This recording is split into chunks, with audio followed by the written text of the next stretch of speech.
Today's guest is Jacob Cooper. Jacob is a clinical social worker, certified Reiki Master, and certified hypnotherapist who specializes in past life regression therapy. He's also the author of Life After Breath, How a Brush with Fatality Gave Me a Glimpse of Immortality, which shares his near-death experience and how he struggled to integrate the spiritual lessons that he learned. Jacob, thank you so much for joining me today. I really appreciate you giving me some of your time, and welcome. An honor to be on your program. Thank you for having me on. I've been watching your channel and following you, and it's great to now be on the other side of that screen and joining your great vision. So thank you. Thank you. And I appreciate you watching. Jake, a lot of my audience loves to hear about near-death experiences. So can we please just start at the beginning of yours and you can kind of tell us what happened? Absolutely. To preface, I had my near-death experience as an infant at the age of 3 years old. My near-death experience, when I speak from it, does not come out of a 3-year-old body or the eyes of a 3-year-old, and the personality and the external presentation to the world, but rather it comes from the eyes of a soul that goes well beyond the body, as I experienced in those moments. And the soul was before and the soul was after. It was eternal. Had no number attached to it. It wasn't produced by the body or defined by it. It was something a lot deeper than just the surface of this story that I was writing at the age of 3 years old in this body, or learning. I had an upper respiratory infection at the time I didn't know, called pertussis, or the generic term is whooping cough.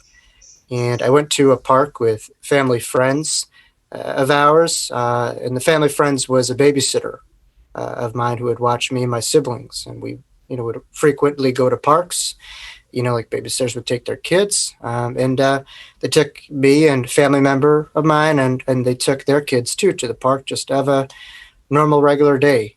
I speak and elaborate a little bit more about this.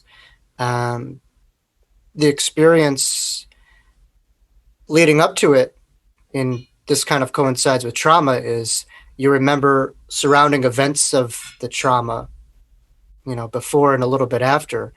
And so within those moments, I reflect on it, and I was able to remember that I was having a lot of kind of feelings about what was going to come, and I couldn't quite put a finger on it. But I ignored this profound transformation that I knew was on the horizon. And as I got into the car, in the minivan, when they were driving us to the park, I noticed that my breathing was slowed down. But sometimes our mind and body are not really always connected. My mind just wanted to go and play in the park, and my body was like, all right, dude, you got to slow down. But my frontal lobe was quite underdeveloped at the age of 3, and I kind of just acted on impulse. And so I ignored all conventional wisdoms, despite having nightmarish dreams, before, and just kind of feeling of something that I couldn't quite touch was on the horizon. And as I got in the car, I kind of noticed a familiar vortex that I kind of know what it was before, in a sense that no matter what I could do, I just couldn't resist this almost vacuum of the soul, so to speak, in a sense, kind of taking me on a journey. And I've seen it before, in other lifetimes, when I was about to go, and was quite familiar. But I just wanted to live. I just wanted to have a fun time. So I opened up the doors in the park, and I moved as fast as I could, despite the resuscitated breathing and slow down breathing. And as I was climbing up the ladder onto a slide, I noticed my breathing was becoming a lot more difficult. A lot more barriers, and with every ladder that I was climbing up, it's becoming slower and slower. Then slowly at the top, I began to suffocate where there was no air at the top of the ladder on the slide. And that's when everything in my body shut down due to the deprivation of oxygen that I was experiencing. And I noticed that, kind of like you go into a home in a power breaker and you shut down every part of the power breaker, my body, due to the deprivation of oxygen and suffocation, was shutting down too. And, it was the most traumatic experience that I could possibly have, not being able to breathe and being in this weird incubation period where you're not here, you're not there, you're somewhere in this intense feeling like eternal suffering when you're suffocated at such a young age. And in those next moments, I noticed that I was able to look kind of like at a disembodied third-person viewpoint of my body, and particularly I was drawn to my brain, and I was able to look at all the different functionalities and different parts of my brain, and I knew through this heightened awareness a lot more of my body that any 3-year-old or neurosurgeon or doctor probably wouldn't be privy to. And I certainly do believe that we all indeed use a small percentage of our brains, but it's hard to really dissect and understand the brain with the brain. And when I was able to be out of this state, I was able to really look at it from a different angle. But in looking at the brain, I noticed that it was deprived of oxygen. And then in the next moment, literally, I felt my brain literally just crack in half or snap in half, almost as if you take a plug in a wall and just yank it out and just like a crack. And so literally my brain cracked in half, and so to speak, God came in, as the phrase would say. And after that, I was able to really race down this intensified tunnel in this vortex that I was seeing in the corner of my eye in the park was racing me down this tunnel. And I was going at some insane infinite speed and vibrating in infinity, almost as if you go in a roller coaster on an upward trajectory and there is no stop to going higher and higher. And as I was going upwards and upwards, I noticed to the right side of my brain was able to connect to what I refer to as the great light, or the light. I use the term God, after I entered the tunnel, but it was to the right side of my brain, and this was the great palace of light. And as I was seeing it, I almost had to shield myself because the light and the vibration was so overwhelmingly diametrically different than the 3 years old that I was living in the world. It's a big deal if you take a fish and put it into a different body of water, but you take a human being and put it into the other side. There was an acclimation and adjustment phase. So certainly it was quite overwhelming for myself and this euphoria. But I was able to tune into the light and tune into the frequencies of, angelic beings surrounding this light at the palace. And the closest thing I could kind of explain to it, that this was the all that ever was and will be. This was the light that we all have and we're all forever connected to. And then moments later, I was aware of, it wasn't, let's say, Jesus Christ coming before me and I was seeing, Jesus. It was a different connection. It was more of a consciousness or a vibration of this light that I kind of knew was a Christ consciousness. And bear in mind, to preface, I grew up Jewish Orthodox, and that was never mentioned in my home, although Jesus, the life that he lived was kind of like a socialistic left-wing rabbi in Israel, right? So he was kind of like a liberal socialistic rabbi, reform rabbi, you would call it. Died as a Jew, lived as a Jew, but it wasn't taught to me, in that life. And so it wasn't like he was coming before me, but this was a high pitch, a high vibration, a high expression of the divine light that I was experiencing. And moments later, I was able to look down on my body that was the top of the slide, and was able to see to the right and left side of me my male and female spiritual guides. And they're the most beautiful, magnificent being. I was able to look at them directly, and they helped my body to move down the slide. They literally, through their own force, I had no control of my body. My body was just, limp, and they pushed me down the slide. And then I was able to look at my body, lying, on the floor, without anything really there. I wasn't in my body. I was literally able to see myself in my field, because I think, when you do cross over, you still have an energy body that you carry. And I was able to feel my energy body to the side of my body. And I solely saw all the people who went with me at the park, that day. And I was able to look into their auric fields and read so much about them and look at their own spiritual guides too. And some of their life paths and have a greater understanding to them. And so there was indeed a light between us that was eternal. And then, I had a lot more, and I elaborate a little bit more on this in the book, but to keep it, in line with the podcast and formatting time. And then just in that moment, I was able to see what I like to call a sea of angels, or hundreds of thousands of angels literally surrounding myself and people at the park at that day, but the surrounding. And these angels came in a color of brown or gold, and they weren't white, right? Like they're kind of like how they're depicted. This was a brown gold color, but these angels were childlike angels, or cherubim, as you would call them, in the Bible. And they were not looking at me. I was looking at them, and they were floating very peacefully, in the field right in front of me. And they were really just sending energy. And I just remember having distinct thoughts of skepticism, as if I was hallucinating or making this up. This just seemed too good to be real. But it was a thin veil and a thin filter, of this angelic field, surrounding me. And then all of a sudden, along with my spiritual guides, I was able to really connect with, soul family members who I've incarnated with, throughout lifetimes. And, and they posed a question to me: is what are you going to do? Are you going to stay with us?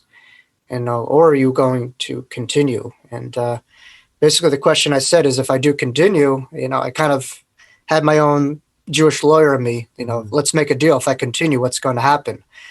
I wanted some guarantees that if I do stay, that, what's not going to hit the fan. It's going to be worthwhile, because this is pretty hard to turn down. And then all of a sudden, I was able to see what I like to view as a life review, not just of this lifetime, but of previous incarnations, and going back to the thoughts, feelings, and deeds through the eyes of myself, but more importantly, the eyes of others. And I was able to span the globe of different incarnations that I had, throughout the globe and throughout times. And I was able to just go all over the globe in different lifetimes. But the most recent lifetime that I had was my last lifetime. I was kind of like a teacher of students.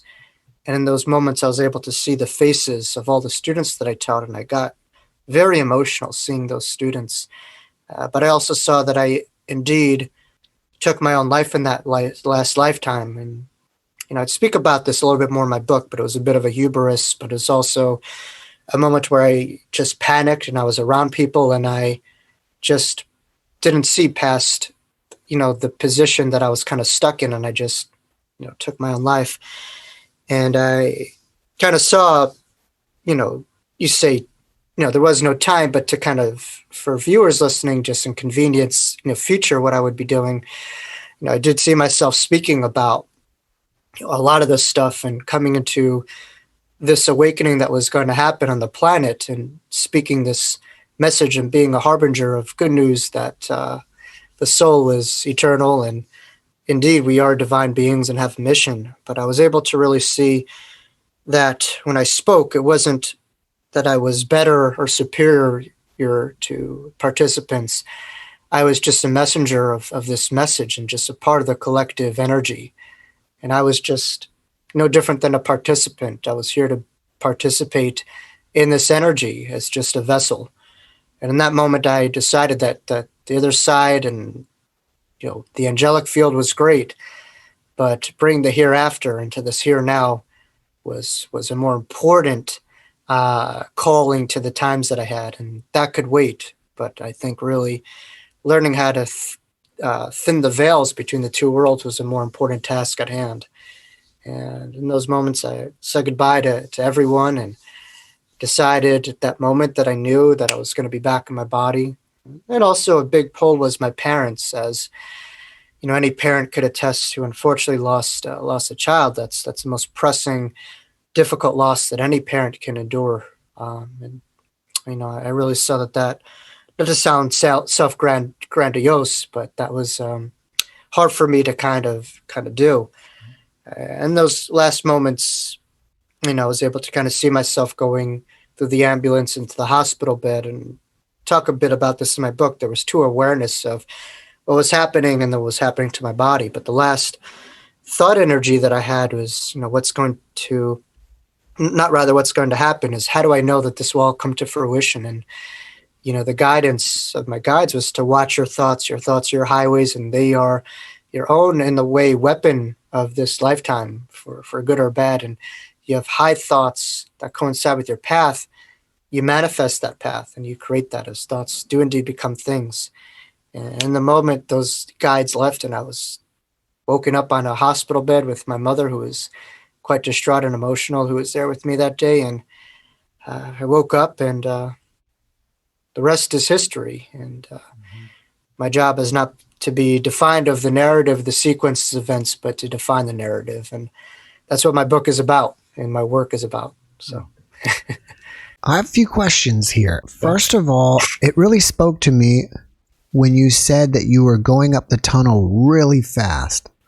Somehow that just kind of hit me. I don't know, maybe I've experienced that before and I don't remember it. But, when you go up and down, let's say in an airplane or anything, when you change altitude, you can feel it, especially going down like a roller coaster. Mm-hmm.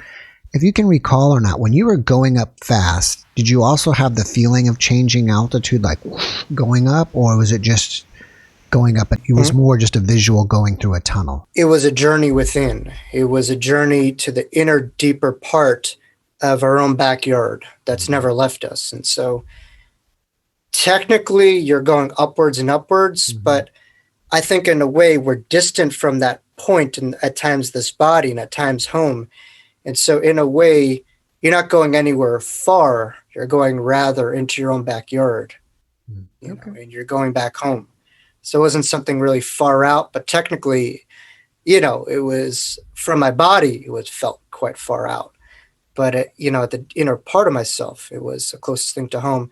But, if you ever go to Six Flags and go on the most powerful rides with the most torque, and you just go at just some insane speed, when you think of infinity or infinite, that's a very versatile term on the other side.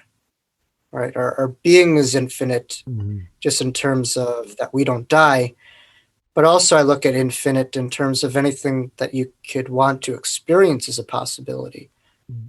And so within our left brain, we don't know what infinity is in this finite reality, right? We're used to biochemical reactions towards that pizza or that cheeseburger, or if you're vegan, whatever, and you're kind of used to that. And there's kind of like a ceiling of how good you could feel. And obviously people experiment to different kind of things, but still in the body, there's always a ceiling. And crossing over to the other side, there's no ceiling. There's no limit to how good you could feel, how high you could soar. And so to answer your question without being tangential, it's right here, right? The other side is right here, and it's also everywhere. There's no possible limitation of it. I agree with you, and I think that really you may be just changing dimensions, and like even there could be another dimension, and there's stuff all around us and beings all around us. We're in a different dimension, so we don't perceive them, and they may not perceive us. The direction traveling up, down, left, right through a tunnel maybe doesn't even matter. That just caught me for some reason when you said that. Yeah, to me it more felt... Yeah, I would say it was journey within, but it felt upward trajectory is a direction that I would have. And people talk about vibrations. I think that was what I was experiencing, was just this heightened vibration, in sound and frequency and feeling and force. This is a force. So I look at it as a very, right in front of me, but also right inside of me too. All right. I wasn't quite clear on this. Did you encounter Jesus, or you encountered a Christ-like energy? Can you clear that up for me? It was, To preface this, there's an external kind of interpretation that we learn, of Jesus, I think through practice and religion and through some of our experience here in this lifetime. And so in my experience, this was a connection that I had that's much different than people's interpretation of it, in a sense that this was a very personal, internal connection but it was a ray of frequency and feeling and sensation of warmth, of an incredible high degree of frequency and expression. And so, in a sense, I think, looking at the life of Jesus in a way, from the little that I know, I don't necessarily study the interpretation, but I try to have an inner dialogue and inner connection. But, in a way, I think a lot of that was to inspire us, that whatever was in the life that Jesus had was also inside of us too, is to empower us. It wasn't just to be this torch that we looked at in awe, but rather something that ignite us about the possibility that we have inside of us. The kingdom was indeed within. Mm-hmm. And so I look at us as all as expressions of this light, of this frequency. And within each and every lifetime, we come to a deeper knowing, a deeper connectivity to the expression of the divine that we are. Mm-hmm. So, but that was a very incredibly high vibration and feeling and sensation. Mm-hmm. It was quite euphoric, to say the least. This happened to you when you were 3. Did you remember this during your life, or did you find out about it later? Because I note that you're a hypnotherapist. Like, did someone else give you hypnotherapy and then you recounted the experience?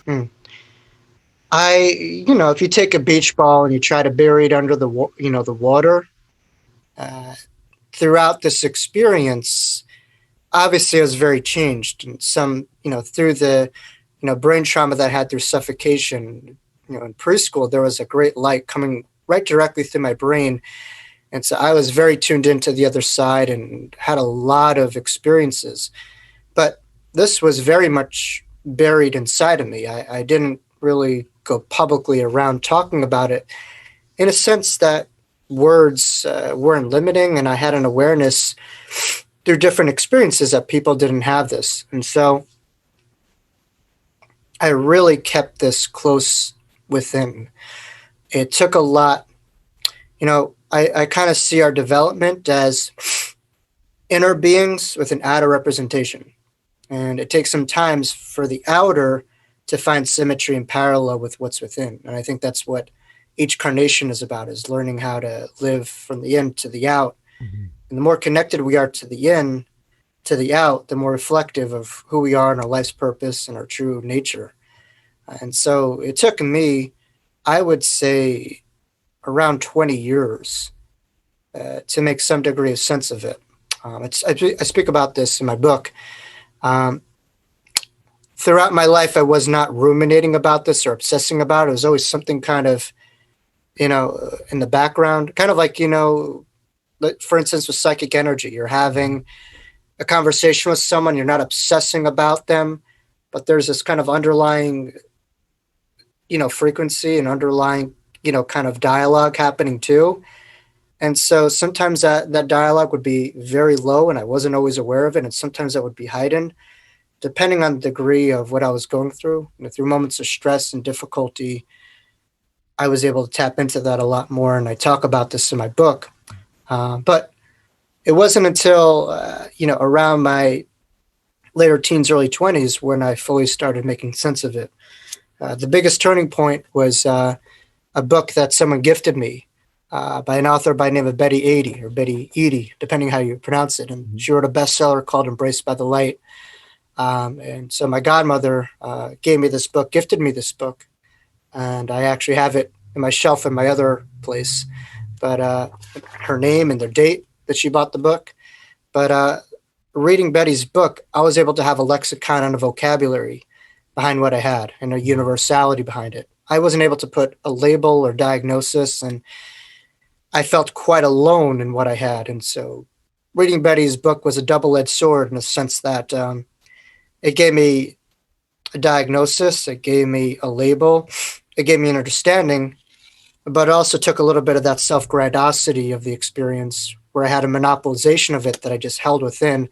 And I'm like, okay, I'm not that special. Other people have had this. This isn't something so unique. And then slowly I started learning about this, and I learned a little bit about ions out in Durham and what they were doing. And so the universality of it helped. But I would say my biggest angel in my life was this person who gave me this book, as well as Betty and her book that helped me. And that inspired me to write this book for someone who might have the experience and not know exactly how to label it in language terms. And for me, it's like this big thing, that I had inside. And, once you put a label on it, you're like, oh, this is what I had. And so that leads to the ability to integrate it easier to other people, and thus helping them out and helping yourself out too. Do you feel like the experience thinned the veil for you?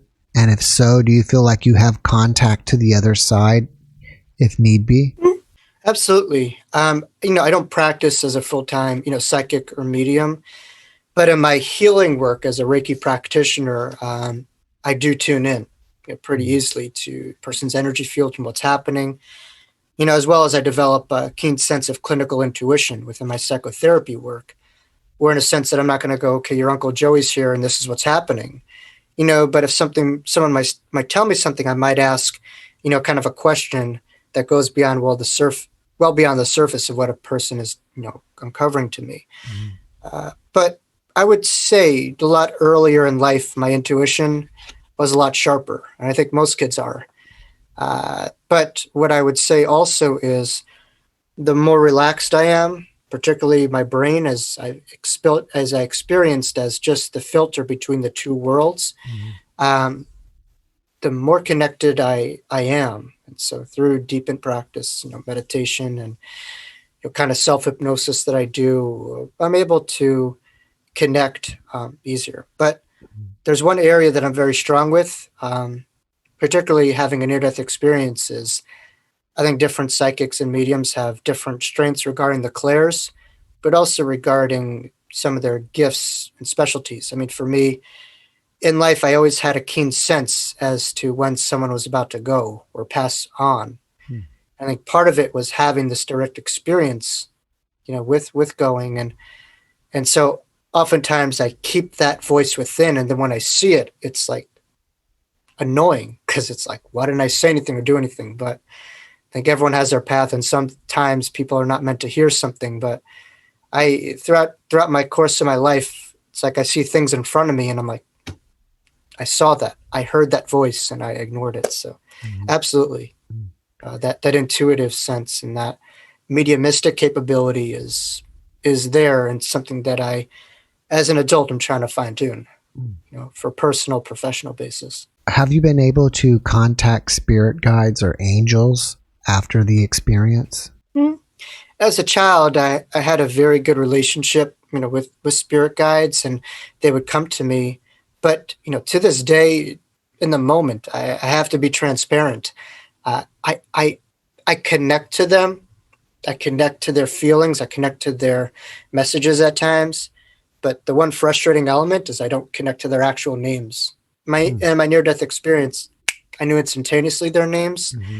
That's one detail that I'm working on.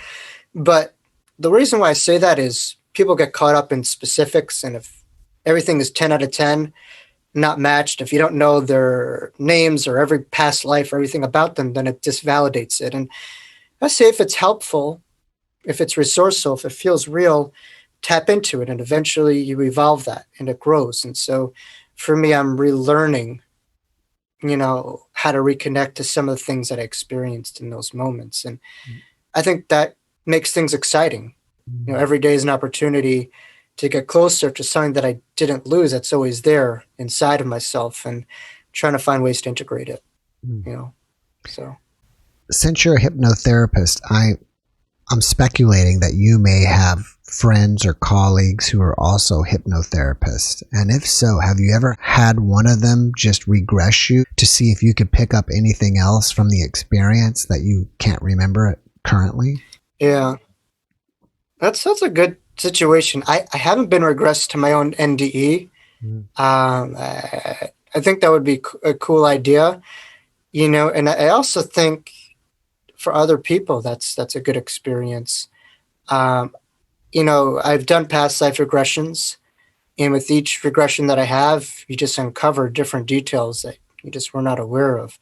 But regarding some of the age regression to a traumatic experience that I had, because I do view the first half of it as quite traumatic, it's something that I want to think about.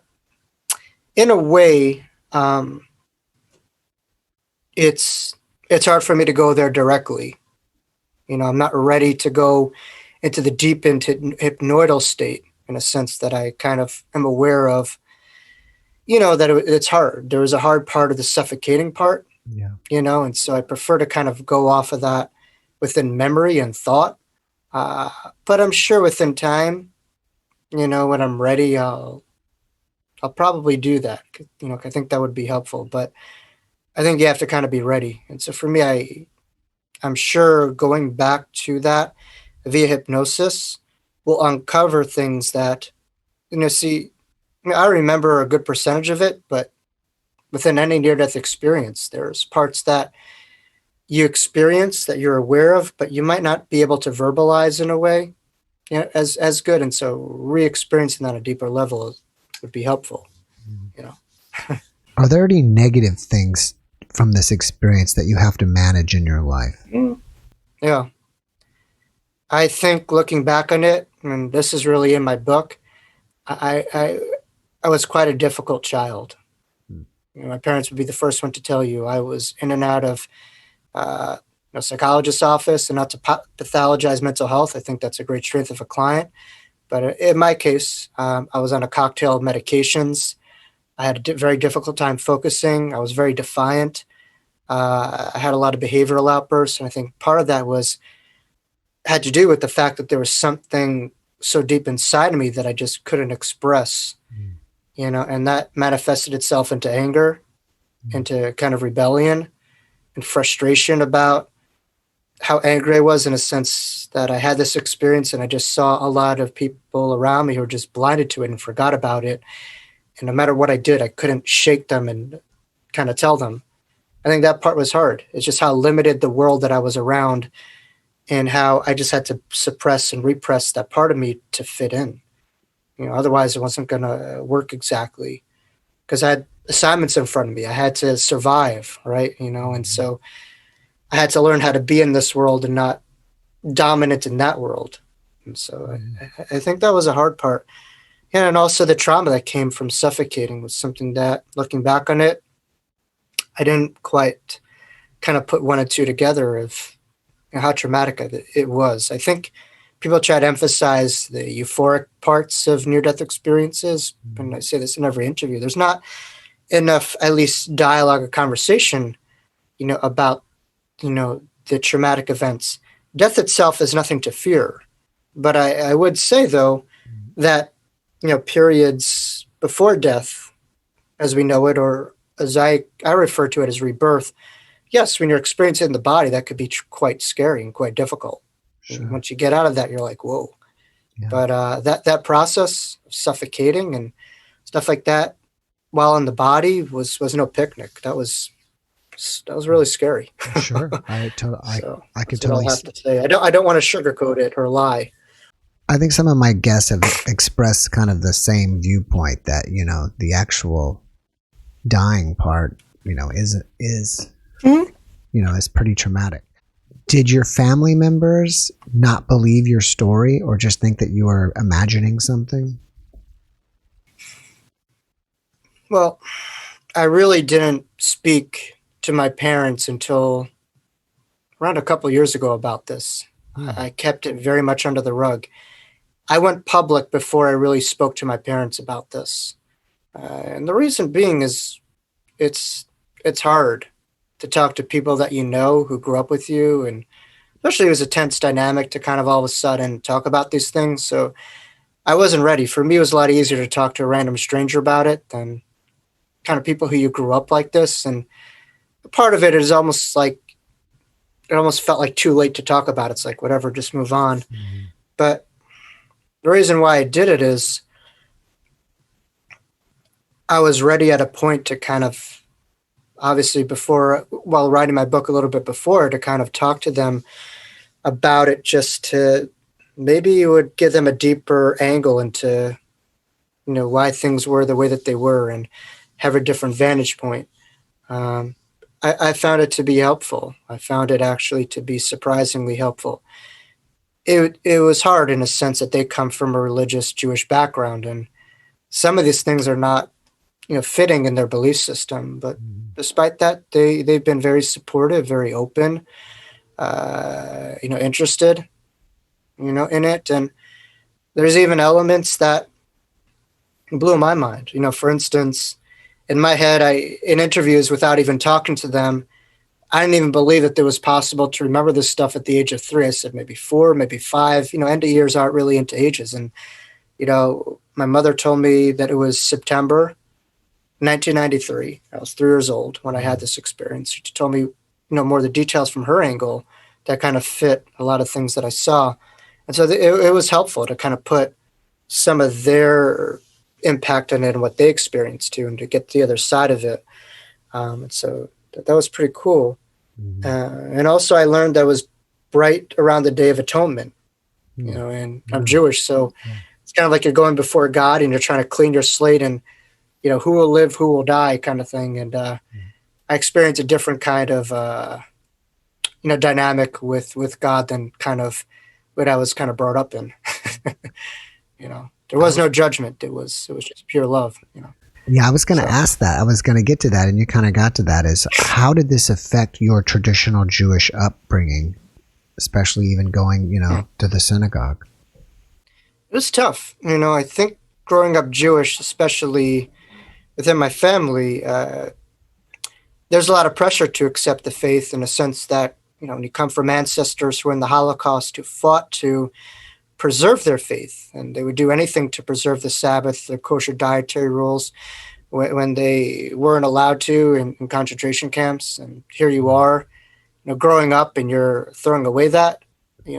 There's a lot of pressure that I grew up with to preserve and respect it. And certainly having grandparents who fought in World War II and fought off anti-Semitism, so that's something I was brought into. So there was this pressure that came into it where it's like, if they can do it, why can't you? But I was very rebellious in a sense that I didn't like the laws or the rituals, all that kind of practices, because it spoke to a different interpretation, of God, in a sense, to me, looking back on it, it was God that was very much of this world, versus a God that I experienced that was very diametrically different than, kind of interpretation of a God, what's the term, a man in God's image, right? Not God in man's image kind of thing. So it's very much a part of this world, a God who was a man, a God who was jealous, a God who was transactional, God who you needed to follow certain steps to kind of get to that. And so it was a much different connection and dynamic than what I had experienced. The two couldn't be further diametrically different. Yeah. I had another guest that's a Jewish man, and he encountered Jesus in his NDE. Right.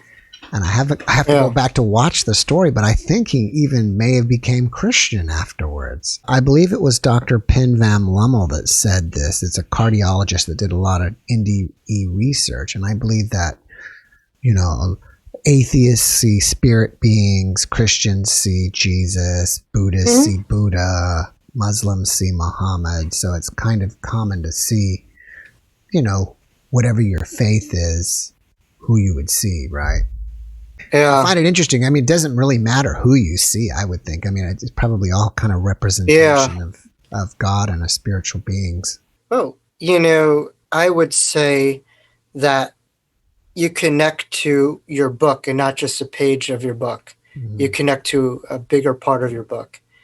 And when that happens, you're able to really connect to much bigger than this interpreted story that you define your life as. And I think when you cross over on the other side, you're not limited in how you see world, and at times it's hard for people to really connect to that. A lot of that has been bogged down or forgotten. And I think so much of this, when you go into it, you connect to it beyond just this body, beyond just this page. And you connect to things beyond this world, beyond this page. And it's a lot more than just this reality and this story that we're living. Right. Yeah. What would be really interesting is if you could remember or not, because you saw a past life. Imagine if you saw yourself in another life and you were Christian, or you were atheist, or you were a Buddhist monk. You know what I mean?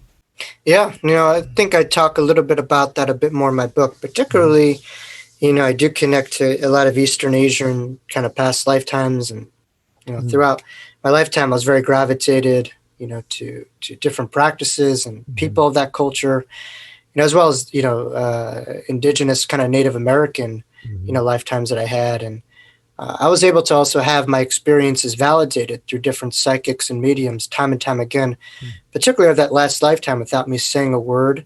And this is before I was doing any kind of interviews where they could pick that up. So it was pretty validating. But I do think in a way, the last lifetime that I had where I kind of put more fear over faith, I think in a way, my near-death experience must have been something as a part of my soul that I need to experience within this lifetime. Not just for myself. I don't believe you're just living your life for yourself, but to other people. And that whole allegorical reference of that darkness at the end of the tunnel, which not everyone experiences, actually very few people do. It's more of kind of like a Western phenomenon of people's depiction.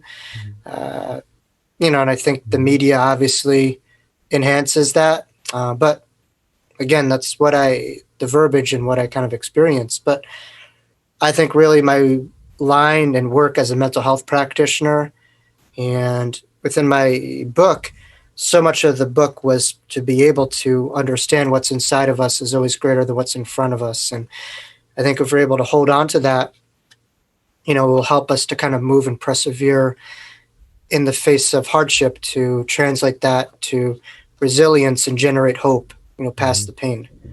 And so I do believe spirituality without practicality is not resourceful.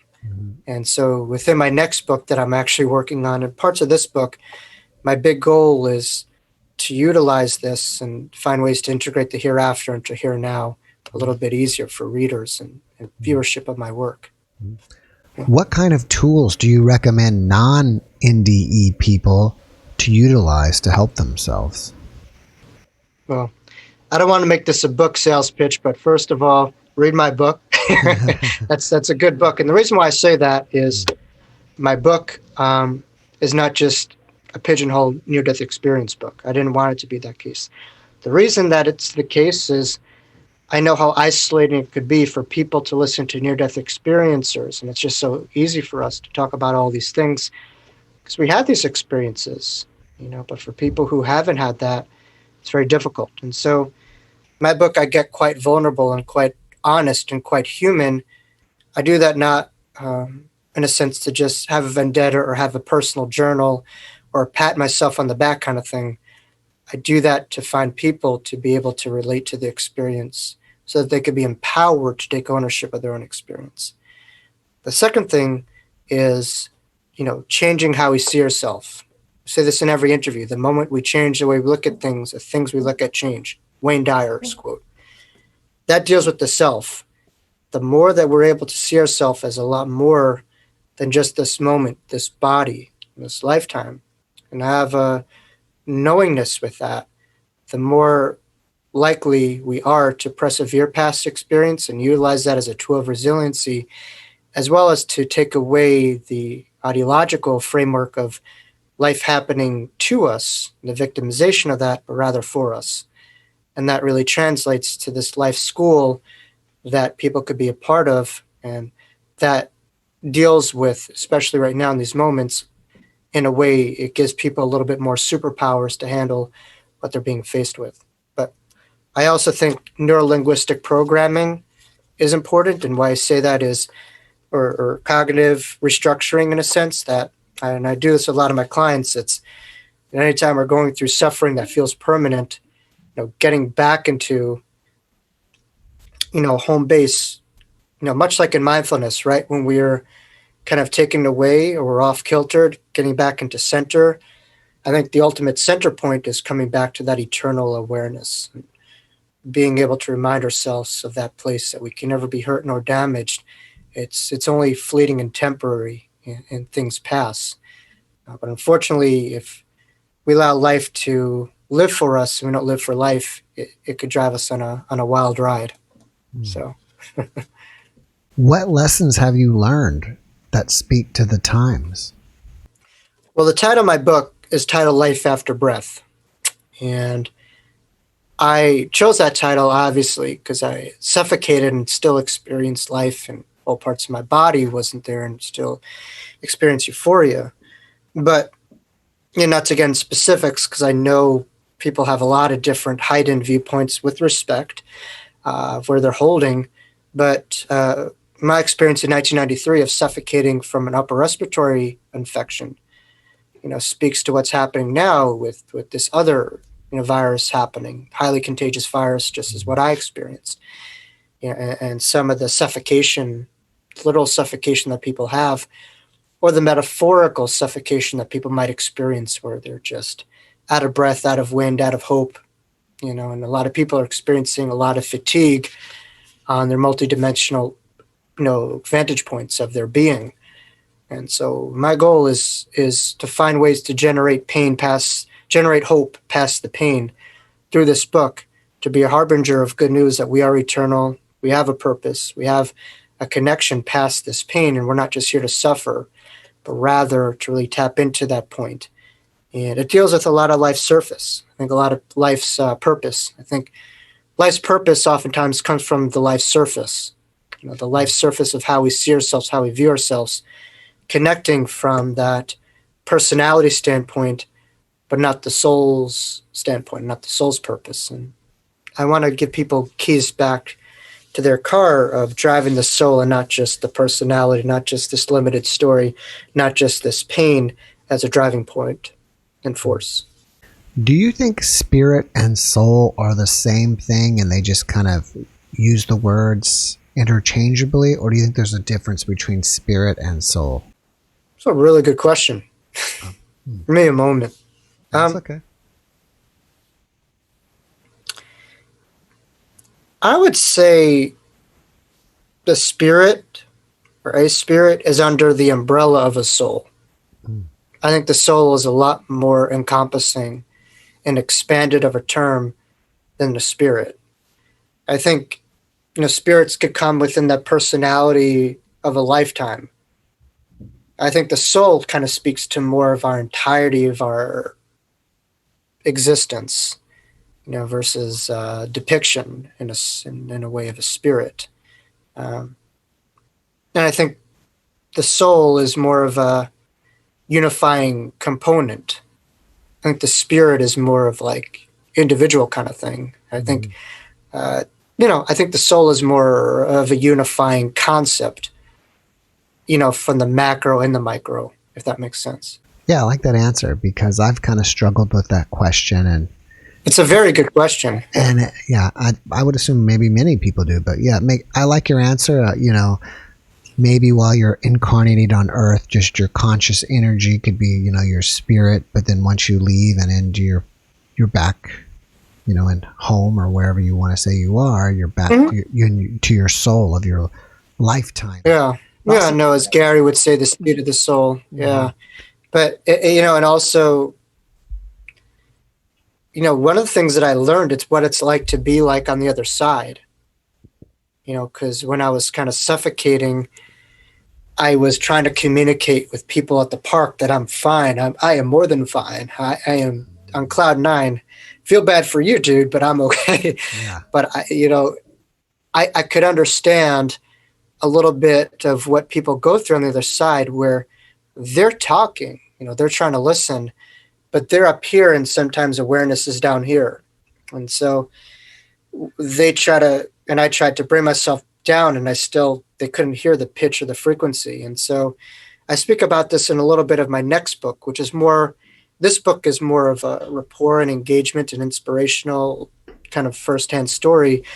My next book is more of a guidebook, kind of like the steps up to Jacob's ladder, no pun intended, with my experience having to happen on a ladder coincidentally with the name of Jacob. But that's more of a tool book and a guidebook, to integrate these experiences to everyday life for experiencers and non-experiencers. But I think really it speaks to our own vibrations. And I think a lot of people get very kind of earth-based in how they integrate with the spirit realm, in a sense that it's a macho thing. I have to sweat, I have to work, I have to do all these things. And I speak about this in some of my other transformative experiences. It's the easiest thing that you can do. You just have to take away a lot of the weight, or kind of like this sensation that you have to become something, but you're just reducing all the things that you think that you are to finding everything that you've always been connected to. So sometimes you have to lose everything to find that deeper part of you. And that's what happened when I suffocated, and everything was lost and everything was also found. That's an interesting way of putting that. Yeah. All right. So you're already working on your next book. Do you have anything else that you're working on that you want us to know about? Any other projects? I try to take one step at a time. Right now, the project I'm trying to work on is to make an audio recording of my book and get in the right studio. Reason being, a lot of people have vision impairments or they have difficulty reading someone's book. So that speaks in parallels with, it keeps me up at night, thinking of that person that I could have reached, I could have spoken to, and I didn't. So I'm on an all-out, kind of basis to make the most out of this book and reach most people. Because certainly I know we benefited from picking up that book in a dark moment in our lives and having a light bulb turned on. And my book is about that. It's about paying forward what I was provided from an author like Betty Eadie and giving that back to someone else. And you just never know, what podcast or book that person will write from you doing that. Yeah. But I do believe that we live in a world that's challenged, but it's also an opportunity for us to reach people in different ways. And I think my next project is to find, yes, another book, but also kind of like a meditation book, a meditation audio tape rather, where I'm able to provide people with kind of like a guided meditation, of a heavenly kind of meditation to integrate into their lives, and just to provide as many tools and modalities as it possibly can, for people, because I think when the winds are the strongest, we need our foundation as rock solid as we can, and that's what I try to provide. Besides podcasts, are you doing any public speaking? It's a very interesting time to have a book launch, obviously with the times. Certainly, with the health guidelines permitted, going on tours and doing public speaking. Oh, yeah, that's right. I forgot. That's something that I was doing religiously before, probably since 2015, 2016, speaking internationally, nationally, something I would love to do. One thing cool that I'm doing is book clubs. I have one for any interested reader happening this upcoming Thursday. You could contact me, Jacob Cooper, LCSW on Facebook, or through my website, you could email me. I'm doing a book club free of charge. I'm going to be, answering and fielding questions. I'm writing I have some articles and some local articles, being written about myself. I'm trying to find ways to kind of maximize technology to reach more people. I might be 30 years old, but I'm really bad with figuring that out. So my goal is to reach as many people as we can that I might not have been able to reach had I done this in person. And so I view this situation as a double-edged sword kind of thing with a lot of potential. So I'm trying to find ways to maximize this technology. All right. So for people to contact you, it's best to contact you on Facebook? I have a website. Okay. What's your website? That's usually a really good way. So my website is jacoblcooper.com. It's jacoblcooper.com, www.jacoblcooper.com. And there, everything is there. You can click on the email icon, boom, Instagram icon, boom. My Facebook page is there. If you're interested in a regression session, mindfulness session, following my monthly Facebook Live events, which I have one scheduled within the next week or two. I have to open up my planner at the top of my head. It's actually going to be on 7 p.m. Eastern Standard Time on January 18th. So I'm going to be having one then. And then, in February, I'm going to be having one on February 22nd at 7 p.m. Eastern Standard Time. So every month I have a different topic at hand that somewhat relates to my book, but at times not. So it's kind of like a monthly mentoring, free of charge community event that I host. Oh, that's great. So, where can we get your book? Is it only through your website, or is it on Amazon and Google Yeah, Books and all that kind of you stuff? could. Yeah, if you go my website, there's at the top of the toolbar, Life After Breath. You click that, and you could buy it on Amazon, Barnes and Nobles, Indie House, I think has it, Bookshop. I mean, the best place probably is Amazon. That's the easiest kind of way it kind of seems. Mhm. Obviously, buying the book is great, sharing it is great, reviewing is great, but usually Amazon is the way to go. You could find it there, and I think it's a helpful book for anyone who's interested in learning more of what's inside of us and a little bit more engagement with who we are as it can relate to purpose and evolution in this lifetime. All right.